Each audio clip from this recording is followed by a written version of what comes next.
जय माँ बगलामुखी। जय श्री महाकाल। वैदिक ज्योतिष में कमजोर चंद्रमा के उपाय। जन्म कुंडली में चंद्रमा कमजोर है तो करें यह उपाय, जीवन में होगी उन्नति, सभी सपने होंगे साकार। भक्तों, यदि आप अपने जीवन में कुछ नया सीखना चाहते हैं तो आप हमारे YouTube चैनल माँ बगलामुखी भक्त कुरुक्षेत्र को सब्सक्राइब करना ना भूलें। मैं आचार्य प्रदीप भारद्वाज अपने YouTube चैनल में आपका हार्दिक स्वागत करता हूँ, हार्दिक अभिनंदन करता हूँ।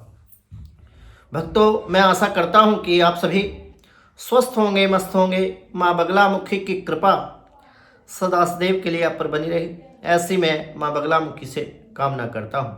चंद्रमा मजबूत करने के उपाय। यदि व्यक्ति की कुंडली में चंद्रमा कमजोर हो तो उसे अपने जीवन में कई तरह की समस्याओं का सामना करना पड़ता है। ज्योतिष के अनुसार जाने चंद्रमा को मजबूत करने का उपाय। वैदिक ज्योतिष शास्त्र में चंद्रमा का बहुत महत्वपूर्ण योगदान वैदिक ज्योतिष में बताया गया है। हमारे जीवन में चंद्रमा का जो है वो काफ़ी अहम रोल हमारे जीवन में देखने को मिलता है। चंद्रमा को वैदिक ज्योतिष में मन का कारक माना जाता है और वायु की गति से भी ज़्यादा चंद्रमा की गति हमारे धार्मिक शास्त्रों में बताई गई है। आप आंखें बंद करके कहीं भी यदि जाना चाहते हैं, जैसे स्वप्न में हम सोते हुए भी कहीं से कहीं पहुंच जाते हैं, ऐसे ही यदि हम आंखें बंद करके किसी व्यक्ति का स्मरण कर लेते हैं तो भले ही वो यहाँ से किसी दूसरे राज्य में या फिर दूसरे स्थान पर या फिर किसी दूसरे देश में यदि वह व्यक्ति है तो केवल क्षण भर में हम उस व्यक्ति के पास जा सकते हैं। इसलिए चंद्रमा को मन का कारक माना जाता है, क्योंकि हमारे मन में जो मनोस्थिति होती है, मानसिक जो विचार होते हैं, चंद्रमा के कारण ही हमारे जीवन में आते हैं। चंद्रमा की गति बहुत तेज है, सूर्य के समान ही चंद्र ग्रह का भी वैदिक ज्योतिष में एक विशिष्ट महत्व बताया गया है और चंद्रमा को एक विशिष्ट ग्रह वैदिक ज्योतिष के अनुसार बताया गया है। आकाश मंडल में दिखाई देने वाले सूर्य के बाद चंद्रमा का ठीक होना हमारी कुंडली में बहुत ही ज़्यादा जरूरी है। यदि चंद्रमा ठीक ना हो तो उससे हमारे जीवन में अनेकों परेशानियों का सामना हमें करना पड़ता है। कुंडली में चंद्रमा का कमजोर होना बहुत ही कष्टकारी वैदिक ज्योतिष के अनुसार बताया गया है। जिनकी कुंडली में चंद्रमा ठीक नहीं होता उनके जीवन में उन लोगों को कई तरह की परेशानियों का सामना करना पड़ता है, ऐसा अध्ययन के पश्चात मैंने देखा है। चंद्रमा की गति वह बहुत तेज होती है। एक राशि में गोचर करने में चंद्रमा 2.25 दिन या फिर 2.5 दिन का समय लगभग चंद्रमा को लगता है। चंद्रमा कर्क राशि का स्वामी है। कर्क राशि चंद्रमा की है, यह स्वराशि है तथा रोहिणी नक्षत्र भी चंद्रमा का बताया गया है। हस्त नक्षत्र भी चंद्रमा का है और श्रवण नक्षत्र के जो स्वामी हैं वह चंद्रदेव हैं, ऐसा वैदिक ज्योतिष के अनुसार बताया गया है। चंद्रमा को पाताल लोक का स्वामी हमारे धार्मिक शास्त्रों में बताया गया है। ज्योतिष के अनुसार प्रेडिक्शन में देखने में यह आता है कि चंद्रमा जो है वो पाताल लोक के स्वामी है, ऐसा माना जाता है। चंद्रमा स्त्री कारक ग्रह वैदिक ज्योतिष में बताए गए हैं। चंद्रमा का जो मित्र है वह सूर्य और बुध चंद्रमा के मित्र हैं। इनके जो समग्रह हैं वह भगवान शनिदेव, शुक्र और बृहस्पति, मंगल, ये इनके समय हैं। ना अच्छे हैं ना बुरे हैं। इनके साथ में या इनके घर में कोई अदला बदली यदि होती है तो वह सम फल देते हैं। राहु और केतु इनके परम शत्रु वैदिक ज्योतिष के अनुसार बताए गए हैं, क्योंकि जब देवासुर संग्राम हुआ उस समय पर जब समुद्र मंथन से उत्पन्न अमृत कलश का भगवान विष्णु मोहिनी का रूप धारण करके राक्षसों को और देवताओं को पंक्ति में बिठा करके उनको सुरापान एवं देवताओं को अमृत पान करा रहे थे, तो राहु नामक एक दैत्य वो देवताओं की पंक्ति में बैठ करके भगवान विष्णु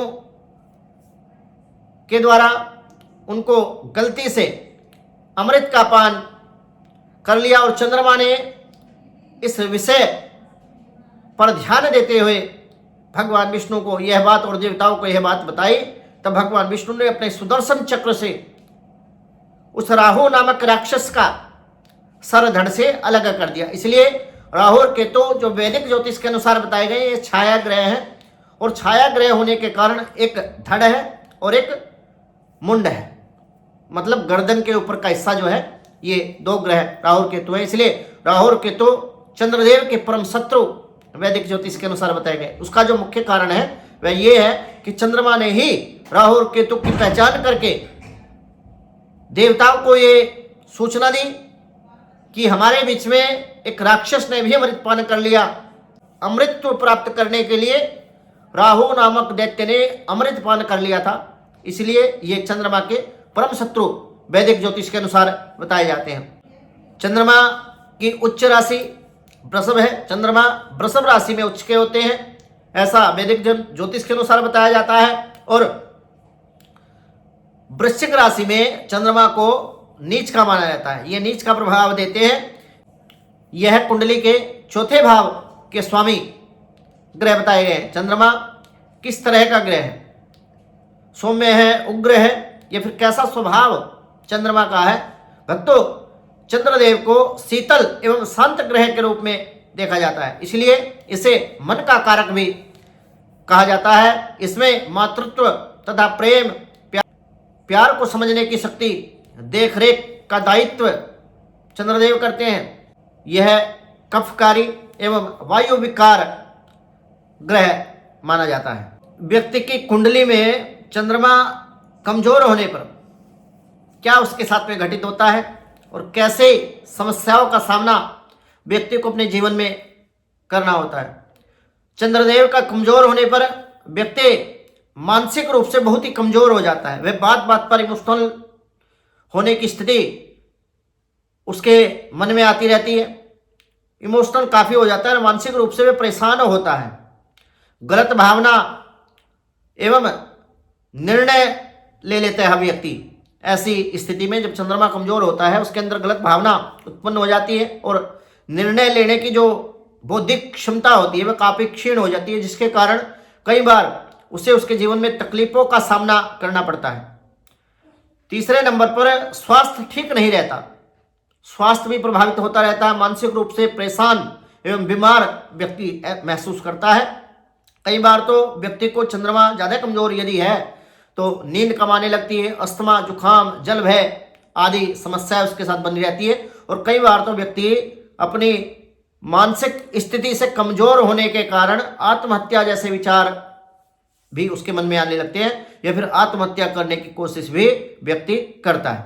चंद्रमा का कमजोर होना बहुत ही गलत स्थिति है, इसलिए कभी भी अपने जीवन काल में अपने चंद्रमा को कमजोर ना होने, कोई भी अनैतिक कार्य आप अपने जीवन में ना करें। कुंडली में चंद्रमा की मजबूत करने के सामान्य से उपाय क्या कर सकते हैं। यदि आपके जीवन में, आपकी लाइफ में कोई ऐसी समस्या जो मैंने आपको पूर्व में बताई आपके साथ घटित हो रही है, या फिर आपके परिवार में, आपके परिचित लोगों में कोई ऐसी समस्या से ग्रसित है, तो उस व्यक्ति के लिए क्या उपाय किए जा सकते हैं, किन उपायों के द्वारा वीक चंद्रमा को मजबूत किया जाता है। तो कुंडली में चंद्रमा को मजबूत करने के उपाय क्या कर सकते हैं। फर्स्ट नंबर पर भगवान आशुतोष की उपासना व्यक्ति कर सकता है। भगवान शिव की उपासना करने से चंद्र पीड़ा जल्द ही समाप्त हो जाती है, दूर हो जाती है, क्योंकि चंद्रमा जो है भगवान शिव के मस्तक पर विराजमान है। इसलिए भगवान आशुतोष की पूजा करने से चंद्रमा के शुभ फलों की प्राप्ति होती है। सेकंड नंबर पर सोमवार के व्रत व्यक्ति को करने चाहिए। भगवान शिव के लिए माता पार्वती का स्मरण करते हुए सोमवार के व्रत करे और भगवान शिव का जलाभिषेक नित्य प्रतिदिन करे तो चंद्र दोष इससे भी दूर हो जाता है, इसमें कोई संदेह नहीं। थर्ड नंबर पर पूर्णिमा के दिन आप गंगा आदि नदियों में स्नान कर सकते हैं, इससे भी चंद्रमा ठीक होता है। यदि आप गंगा या यमुना नदी आपके पास नहीं है तो कोई पवित्र सरोवर के तालाब में भी आप स्नान करके पुण्य के भागी बन सकते हैं तथा अपने कमजोर चंद्रमा को ठीक अवस्था में ला सकते हैं। फोर्थ नंबर पर पानी की टंकी जो होती है हमारे घर की छतों पर रखी होती है, उसकी साफ सफाई का विशेष ध्यान आपको रखना होगा। अगर चंद्रमा को आप अपने ठीक रखना चाहते हैं, समय समय पर उसकी आप सफाई करते रहें तथा उसका विशेष ध्यान रखें। और एक बात विशेष रूप से कि बहुत सारे लोगों के घरों में पानी के जो नल होते हैं, टंकी जिसको कहते हैं, वो टपकती रहती है। पानी का खराब होना या पानी का व्यर्थ बह जाना, वह भी चंद्रमा को दूषित करता है। चंद्रमा का प्रभाव हमारे जीवन में अशुभ पैदा करता है। इसलिए कभी भी अपने घर में पानी की जो टंकी होती है उसकी साफ सफाई का विशेष रूप से ध्यान रखें और पानी को निरर्थक आप ना बहाएं। और यदि बहता है तो उसके लिए आप सुचारू रूप से उसका कोई समाधान, कोई उपाय आप करें। 5 नंबर पर माता पिता और बुजुर्गों की सेवा करें। साधु व ब्राह्मण की सेवा से भी चंद्र पीड़ा का निवारण हो जाता है। भक्तों, इसमें कोई संदेह नहीं है। चंद्र शांति के लिए कौन सा रत्न और वस्त्र दान कर सकते हैं? क्या आप दान कर सकते हैं? तो चंद्र शांति के लिए सफेद मोती का दान करना बेहद शुभ एवं कल्याणकारी आपके लिए साबित होगा। या फिर सफेद रंग का यदि पुखराज आपको मिल जाए तो उसका भी आप दान कर सकते हैं। तथा इसके अलावा आप सफेद वस्त्रों का दान करके भी एक अच्छा लाभ अपने जीवन में प्राप्त कर सकते हैं। चंद्र शांति के लिए क्या दान करना शुभ रहेगा? चंद्र ग्रह से संबंधित दान सोमवार को रोहिणी नक्षत्र में आपको करना चाहिए, श्रवणा नक्षत्र में आपको करना चाहिए और हस्त नक्षत्र में भी आप ये दान कर सकते हैं। ऐसा करना आपके लिए बेहद शुभ एवं कल्याणकारी साबित होगा। अपने वजन के जो बराबर है आप सफेद चावल का दान कर सकते हैं, आटे का दान कर सकते हैं, चीनी का दान कर सकते हैं। किसी भी धर्म स्थान पर या फिर किसी मंदिर, गुरुद्वारे में आप इस दान को कर सकते हैं। सफेद वस्त्र और सफेद चंदन का भी दान करना बेहद शुभ एवं कल्याणकारी आपके लिए साबित होगा। चांदी, मोती, दही, कपूर, आटा, चीनी, इन सभी चीजों का आप दान कर सकते हैं। और ब्राह्मण को और शिव मंदिर में दान करना बेहद शुभ एवं आपके लिए कल्याणकारी साबित होगा। भक्तों, मेरे द्वारा दी गई जानकारी यदि आपको अच्छी लगी हो तो आप हमारे यूट्यूब चैनल मां बगलामुखी भक्त कुरुक्षेत्र को सब्सक्राइब करना ना भूलें। वीडियो को लाइक करें, शेयर करें, चैनल को सब्सक्राइब करना ना भूलें ताकि हमारी नई वीडियो का नोटिफिकेशन आपको प्राप्त हो सके। इसी मनोकामना के साथ जय मां बगलामुखी, जय श्री महाकाल।